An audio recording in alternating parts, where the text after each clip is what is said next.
I have a 12-year-old son. He's in the 7th grade.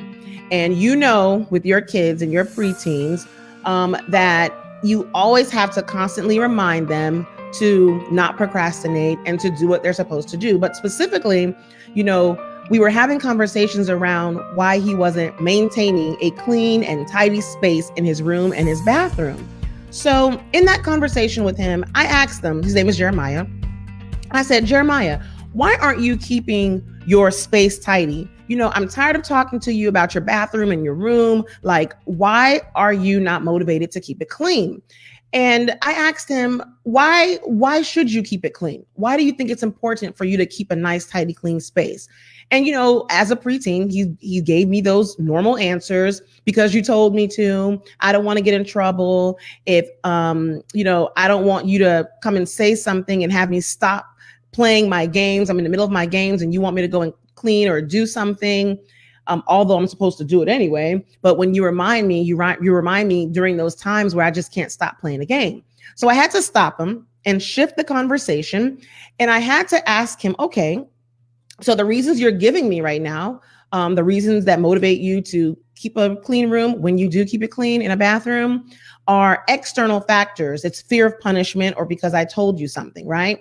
But I told him, let's think about other reasons that may motivate you or that do motivate you for keeping a clean and tidy bedroom and bathroom because you know how to do it. You do it all the time, but you've been, you know, a little lazy lately. So why do you think you should clean those spaces? Better yet, what motivates you internally, that self-motivation? What motivates you to keep that space clean? So his answers were things like, you know, a clean space makes me feel good. I feel relaxed. You know, I like the smell of a clean space. It just feels fresh. Having a clean and organized and tidy place helps me find things quicker. You know, I can find something, I can get it done real quick and I can move on to the next thing, those things that, you know, he wants to do. He likes to sit in his tub or lay in his tub and take a bath and watch his anime sometimes. And having a clean bathroom allows him to do that very often. So a clean room makes him feel good, right? So I said, oh, okay. So the intrinsic, self-motivating reasons why you keep a clean space is because it makes you feel good and you like to be in that space, right? And he said, yeah, I do. Then my question was, well, why aren't you keeping it clean? Of course, the answer was laziness, right? Let me tell you the next day. Well, before I tell you what happened the next day, let me say something. After that conversation with my son, I wanted to, as mommy, say, okay, we had the conversation. Now go clean your room and your bathroom right now. Go clean it up. We had the conversation. It's been 2 hours. Let's go. Time is ticking, right? But the facilitator in me, the teacher in me said, okay, Charlene, you had the conversation with him already, which means he knows what motivates him internally to do it, right? Other than you as mom and dad telling him to do it. So you created this space. Now allow him the opportunity to walk into the space and do it on his own without prompting. I was like, okay, let me go ahead and see if this works, right? The next day, what did he do? He cleaned his room and cleaned his bathroom the way he knows how to, because cleaning in our home is considered a life skill. We habit train, so we teach our kids to do certain things to create habits. So he did that. So when he did that, to me, I looked at it as, okay, I didn't have to tell him what to do. He didn't look for external motivating factors for him to complete the action. He shifted his behavior because he had an internal reason for doing it. And that internal reason was it made him feel good. He was able to, his mind was decluttered. He was more organized. He took quicker action. He was able to find things quicker. And all those things in turn helped him do something he wanted to do, which is watch anime or play games, right? Does this make sense? Is this making sense?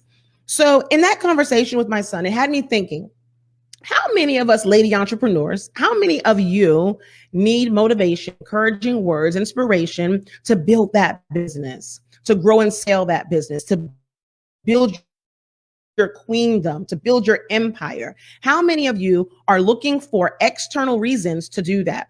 Particularly, how many of you lady bosses are looking for people to validate or looking for people to give you those words of encouragement so that you can keep pushing in your business, especially during those times when things aren't going the way you want them to go.